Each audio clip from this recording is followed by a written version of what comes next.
On today's show, we're taking a look at a classic, an SG Classic. I'm holding in my hands a really nice SG Classic. This is a 2008 model, which we're going to go over in plenty of detail in today's show. And I'm going to show you why I'm so attracted to SGs lately. You probably know that this is my third SG that I've purchased back to back in the last couple of weeks. You may ask yourself, Tony, why are you buying so many guitars that are very similar to one another? Well, in actual fact, they're not actually similar at all. They're actually quite different. I don't really like to buy guitars that feel the same. If I already have a guitar that feels and plays a certain way, I don't really need another one. But these guitars are different in their own way. And in today's video, I'm going to explain just what those differences are.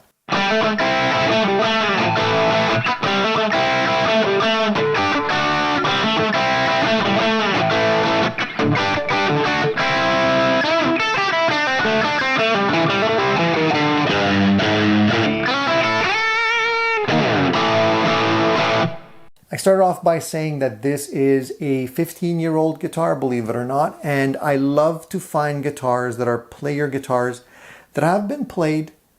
They're not closet classics, they're not in pristine condition. They do have a couple of wear and tear marks, but overall, this guitar is still in very fine condition. And when I purchased this guitar, I purchased it for two main reasons. One being the neck shape, which I'll talk about in a couple of seconds. And the other being the fact that it does have P90 pickups in it, which I am definitely digging. So, I purchased this guitar about 3 weeks ago. I've had plenty of time to play it, get familiar with it, and see what the shortcomings are, as well as some of the high points on the guitar. So I want to start off by talking about one of the main differences between this and my standard. One of the main differences is the fact that this guitar does have a C-shaped neck. What does that mean? It's a C shape that is a full C. So it's a very nice full-bodied neck. This is by no means a baseball bat thickness when it comes to a neck, but it is nice and full, very different from the slimmer standard neck. I don't like to have two guitars that are similar. And this is one of the reasons why I decided to also buy a Classic, because it is quite different. So it feels quite nice in your hands. It doesn't feel like you're struggling with the guitar when you're playing it. It just feels right. I think that's one of the main advantages with the Classics is they do have that nicer, bolder neck. And it feels kind of vintagey, if I could even use that term, but it just has something special about it. So the neck itself is at the nut here, 1 11/16 wide, which makes it very easy to finger the strings in all areas of the neck. The action on this guitar can be set quite low, so I didn't feel I needed to struggle with the setup very much. I just lowered the action a little bit and left everything else pretty much as is. Now, although this is a 15-year-old guitar, it plays extremely well. It doesn't have any major issues with it at all. So that's a testament to the quality that was used when building these guitars. The neck itself is made of mahogany, as are all of the other Classic SG necks. So they haven't changed anything in terms of the wood material that they're using here. It does have very nice binding on the side of it, like most of the SG guitars do, so nothing new there.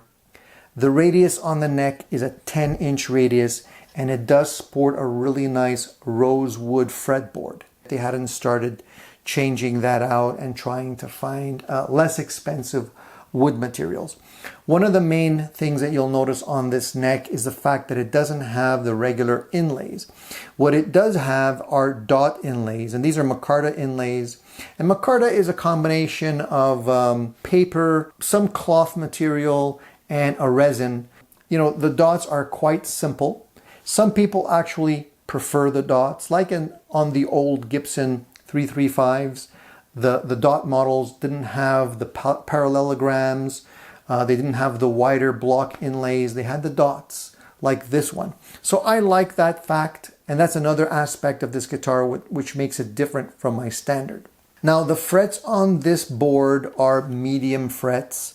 They are the original frets, they haven't been replaced. You can still see all of the nibs are still there, and there's still plenty of life left in these frets. Now the fact that this is a 10-inch radius makes it quite comfortable to play, and I think that 10 is a perfect radius, not too flat, so it's comfortable all the way up on the neck.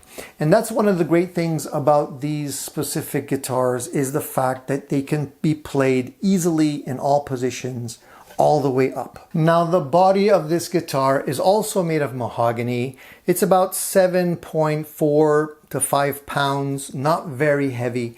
And this is one of the big features that attracts me so much to SGs lately. I guess it's my older age, but I always feel like when I grab an SG to go gigging with, the fact that it's such a light guitar, such a thin guitar, and has easy access on the fretboard all the way up to the higher frets, it just makes it such a pleasant guitar to play. You never feel like you're struggling with it, and even after you're standing for 3 hours, you don't really feel it on your back. Now I absolutely love the cherry color on this guitar. To me, cherry, translucent cherry, which allows you to see the grain underneath the paint, is the color of an SG. And I just feel like any other colors, it is not like the original. It's kind of like seeing a Ferrari that's painted yellow.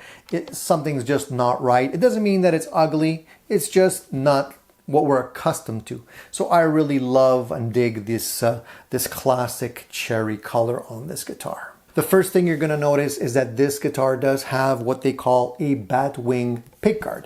And that is a wider, bigger pickguard. It's a 3-ply pickguard. And some people prefer these. I tend to like the smaller 60s style pickguard more. Just feels more elegant. That being said, the bigger pickguard does offer some advantages.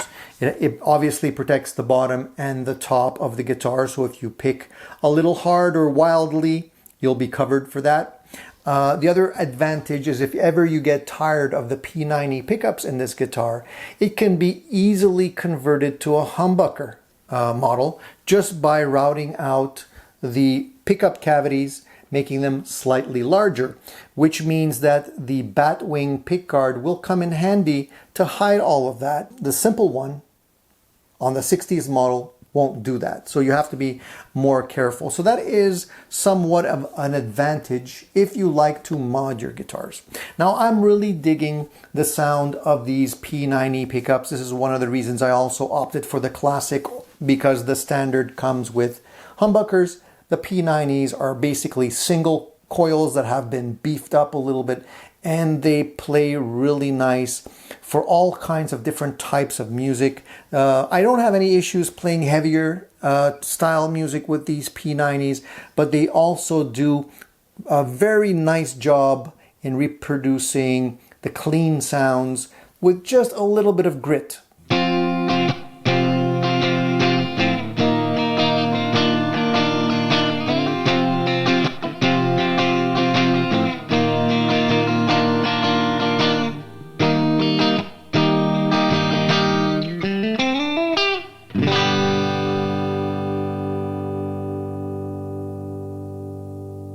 One of the advantages that the Classic has over the Special is the fact that it does have its own bridge and wraparound tailpiece. If you want to wrap it around, you can do it that way as well. I chose to go wrap around on this guitar. So the advantages of that is obviously better intonation, and that is the difference between this and the Special, like the Epiphone Special that I purchased recently. That one only has the tailpiece, so getting that guitar intonated properly is a little bit more of a challenge. The other hardware is basically identical in all three. You have a 3-way switch, you have 2 volume 2 tones, an input, and that's basically it. And some people get mad at me when I call it an input because they say it's an output. So I'll cover all my bases and I'll call it both an input or an output, but I think it's technically an output. The back of the guitar has a cavity here, which has all of the electronics in it. This guitar hasn't been abused and everything in there seems original. So I always am super happy to see that whenever I pick up a used guitar. The headstock on this guitar is pretty typical of what you would see on most SG guitars.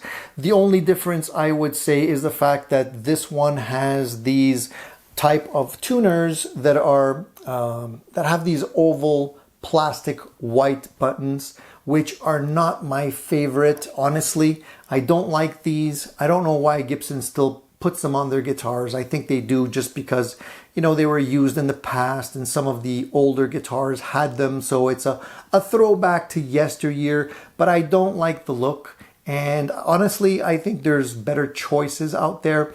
That's going to be one of the upgrades I'm definitely going to be doing on this guitar in the short term, just to upgrade these. An easy thing, pretty simple to do, and I think overall will make the guitar better. So stay tuned for that video. One of the other things that I like about this headstock is that Gibson is using the inlaid mother of pearl Gibson logo and is not using the silkscreen version of the logo like they were using on some of the early specials.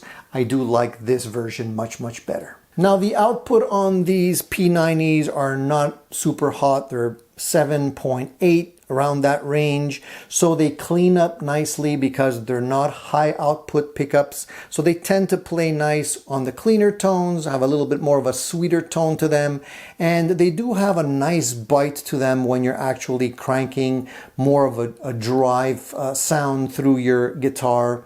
It just opens up and gives it a really nice bite to it. I'm not sure if they were using nitro or poly on these models. I would have to check the specs online. If any of you out there know the answer to that question, please let me know. But I can tell that it's relatively thin because you can still see the divots in the grain of the wood. So the mahogany is a very porous material and you can still see the divots through the paint. So that leads me to believe that it's a much more of a thin finish. The neck doesn't have any of that, surprisingly. It's super smooth, so they probably either sealed the neck differently or applied more coats of lacquer to make it smoother. But it's just interesting to note that there is a difference between the body and the neck finish on this guitar. The top hat knobs have always been my favorite. I do like the contrast between the dark bass and the shiny top with the words tone or volume in them. It just makes it look more elegant, and I think these are the classic knobs for any type of SG. Unfortunately, Gibson has discontinued the Gibson Classic SG. It no longer is in production, so if you want to get one, you're probably going to have to find one on the used market. I'm not quite sure why Gibson decided to pull the plug on this model. It is a great guitar. There are a lot of them floating out in the used market, so you can still be lucky enough to grab one of these if it tickles your fancy, as this one did mine. But I really don't have an explanation for why Gibson decided to discontinue them. They have re-released a couple of special editions and short runs of this guitar, souped up versions, but I don't know if they're ever gonna bring it back. Probably not. I usually like to underscore the pros and cons of these guitars in my videos, and I think there's a lot more pros than cons here. I haven't been able to find much that I don't like about this guitar besides the tuners. I mean, honestly, everything else really is what I was looking for in a classic, and it ticks all of the boxes. You know, you can't go wrong with these guitars if you're a fan of the P90s. It really offers a lot of tonal flexibility, and I don't think you'll be scrambling to try and find any tones that you like with this guitar. It really is that flexible. Now I'm going to beat you to the punch. I know some of you out there are going to ask me which version, which model I prefer. Is it the Classic or the Standard? And it's a very difficult question for me to answer, to be honest, because they're both great guitars and they're both substantially different from one another. It really boils down to how I feel on a particular day and, you know, what I'm after. If I want more heavy tones from the full-blown humbuckers, or if I prefer the softer, more mellow tones of the P90s with a little bit of top and bite to it. Whether or not I prefer the thinner neck, faster neck of the Standard, or if I want to, on any given day, want to play more of a, you know, classic or vintage style fuller neck like you can get on this one. They both have great selling points to them, and really my answer to you is you should really try and get one of each if you can. That would be the ultimate solution to that problem. Do yourself a favor, try one out if you happen to see one in your neck of the woods in the wild. It might just be the one that you've been looking for. I should be able to withstand any further gas coming from the SG models that Gibson is releasing, but they're always releasing new ones. So I'm never going to say never. We'll have to wait and see. If you like what you saw and you heard here today on Addicted to Gear, please subscribe. You can also catch us on the live Sunday streams, which happen every Sunday at 10:30 Eastern Standard Time right here. See you all soon.